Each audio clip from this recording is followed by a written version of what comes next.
ওম নমো ভগবতে বাসুদেবায়। জয় শ্রীকৃষ্ণ। রাধে রাধে। বন্ধুরা, ১৩ই মে ২০২৬ বুধবার এই অপর একাদশী ব্রতটি সকল ভক্তরা হয়তো পালন করেছেন, কিন্তু বিশেষ করে মনে রাখতে হবে আজ ১৪ মে বৃহস্পতিবার। আজ অপর একাদশী ব্রতের পালনের দিন। যে সকল ভক্তরা অপর একাদশী ব্রতটি পালন করেছেন, ঠিক পরের দিন অর্থাৎ দ্বাদশী তিথিতে যদি ব্রতের পালন মন্ত্র জপ করে এবং সঠিক সময়ে পালন করতে না পারেন, তাহলে অপর একাদশীর ব্রতের পুণ্যফল পাওয়া যায় না। এই দিনটি অমৃতময় ও ভক্তির দিন। তাই এই দিনটি অত্যন্ত শুভ এবং অত্যন্ত শ্রদ্ধার সাথে আপনাদের কাটানো উচিত। এবং যে সকল ভক্তরা এই শুভ দিনটি পালন করে, ঠিক দ্বাদশীর দিন অবশ্যই সকল ভক্তদের উচিত এই শুভ সময় এই মন্ত্রটি পাঠ করে এই অপর একাদশী ব্রতটি পালন করা উচিত। যদি পালন করতে না পারেন, তাহলে ব্রতের কোনো ফলাফল পাওয়া যায় না এবং শ্রীবিষ্ণু অপার আশীর্বাদ লাভ করার থেকে আপনারা বঞ্চিত হতে পারেন এবং ব্রতটি সুসম্পন্ন হয় না। এবং আপনারা বিশেষ করে শ্রবণ করবেন অপর একাদশী ব্রতের পালন কখন রয়েছে, অর্থাৎ পালনের শুভ সময় কখন রয়েছে এবং পালন মন্ত্র কী, অথবা পালনের দিন কোন কোন খাবার গ্রহণ করতে পারবেন। আর বিশেষ করে আপনারা শ্রবণ করবেন পালনের দিন কোন কোন ক্রিয়াকলাপগুলো আপনারা বাড়িতে করতে পারবেন, যার ফলে ব্রতটি সুসম্পন্ন হবে। তার আগে ভিডিওটি আপনারা মনোযোগ দিয়ে শ্রবণ করবেন এই অপরা একাদশী বিস্তারিত সম্পর্কে। হিন্দু ধর্মগ্রন্থ অনুসারে এই ব্রতটির বিশেষ তাৎপর্য রয়েছে। এটি হিন্দুদের জন্য একটি গুরুত্বপূর্ণ একাদশী, যা কৃষ্ণপক্ষে ১১তম দিনে পড়ে। এই একাদশী যেটি ২০২৬ সালে ১৩ই মে বুধবার এই শুভ দিনে সকল ভক্তরা এই ব্রতটি পালন করেছেন। বিশ্বাস করা হয় যে একাদশীর ব্রত পালন করলে পারিবারিক মঙ্গলের সাথে সাথে ব্রতকারীর সার্বিক উন্নতি সাধিত হয়। ব্যক্তির জীবন থেকে নানা রকম দুঃখ কষ্ট এবং অর্থের অভাব দূরীভূত হয়। এই অপর একাদশী অচলা একাদশী নামে পরিচিত। অন্যান্য একাদশীর মতো এই অপর একাদশী ভগবান শ্রী বিষ্ণুকে সমর্পণ করা হয়েছে। অপরা শব্দের অর্থ হল সীমাহীন এবং ব্রত পালনের মাধ্যমে ব্যক্তির সীমাহীন সম্পদ এবং সমৃদ্ধি লাভ করে। সকল ভক্তবৃন্দরা এই ব্রতটি পালন করেছেন, তাই বিশেষ করে শ্রবণ করবেন এই অপর একাদশীর দিন ব্রতের পালন কিভাবে করবেন এবং কিভাবে ব্রত ভঙ্গ করবেন। তাই অবশ্যই ভিডিওটি শুরু থেকে শেষ পর্যন্ত ভক্তি সহকারে শ্রবণ করবেন। আর চ্যানেলে নতুন হয়ে থাকলে দয়া করে চ্যানেলটিকে সাবস্ক্রাইব করে দিবেন এবং লাইক করে দিবেন এবং কমেন্টে ভক্তি ভালোবাসা শ্রদ্ধা দিয়ে জয় শ্রীকৃষ্ণ জয় লিখতে ভুলবেন না। এই শুভ দিনে ১৩ই মে ২০২৬ বুধবার এই ব্রতটি সকল ভক্তরা পালন করেছেন। এই ব্রতের পালনের দিন কিছু নিয়মাবলী রয়েছে। এই ব্রতের পালন সময় রয়েছে ১৪ মে বৃহস্পতিবার সকাল ৪টা ৫৬ থেকে ৯টা ২০ মধ্যে। সনাতন ধর্মে অপর একাদশী অত্যন্ত পবিত্র এবং ফলদায়ী একটি ব্রত। জ্যৈষ্ঠ মাসে কৃষ্ণপক্ষের একাদশী তিথিতে এই ব্রত পালন করা হয়। অপরা শব্দের অর্থ হল অপার বা সীমাহীন। এই ব্রত পালনে ভক্তরা অপর পুণ্য লাভ করেন বলে একে অপর একাদশী বলা হয়। ব্রহ্মাণ্ড পুরাণ অনুসারে মহারাজ যুধিষ্ঠির প্রশ্নের উত্তরে স্বয়ং ভগবান শ্রীকৃষ্ণকে অপর একাদশীর অপার মহিমা বর্ণনা করেছেন। এর মূল তাৎপর্য হল বিশ্বাস করা হয় যে অপর একাদশী ব্রত পালন করলে মানুষের বড় থেকে বড় পাপ খণ্ডিত হয়।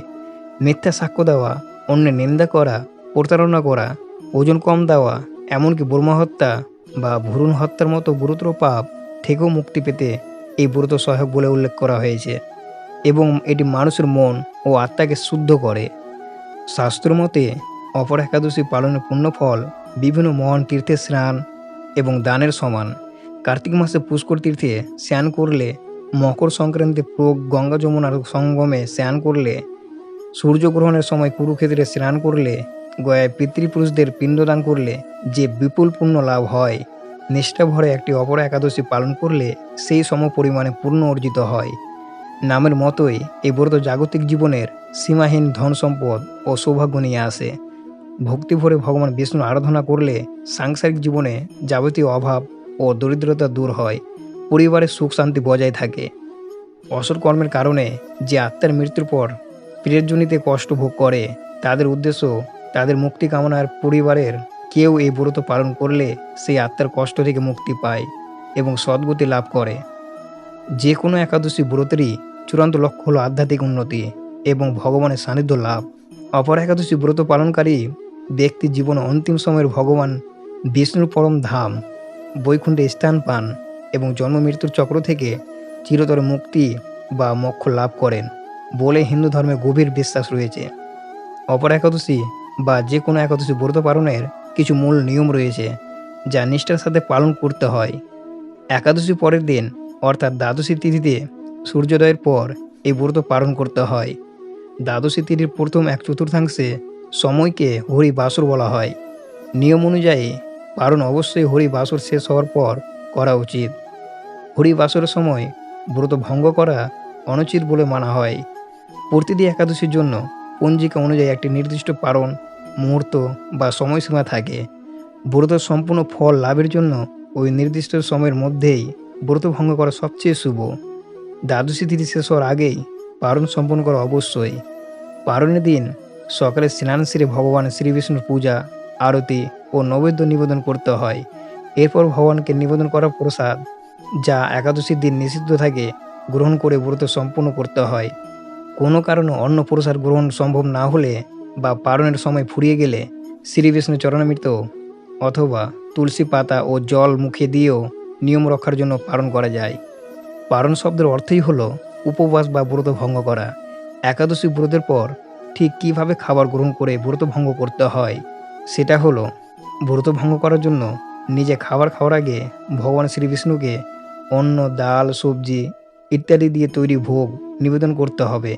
একাদশীর দিন যে পঞ্চশস্য খাবার নিষিদ্ধ থাকে পালনের দিন তা দিয়েই ভোগ দেওয়ার নিয়ম।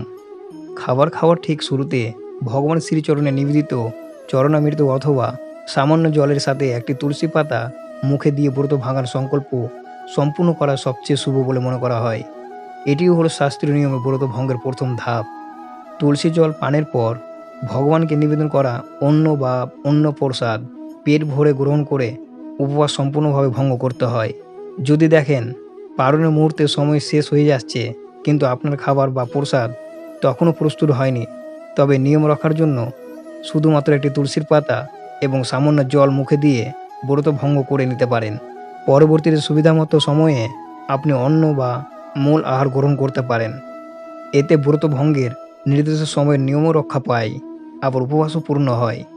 ব্রত ভঙ্গের এই আহারটি সম্পূর্ণ নিরামিষ সাত্ত্বিক হওয়া আবশ্যক।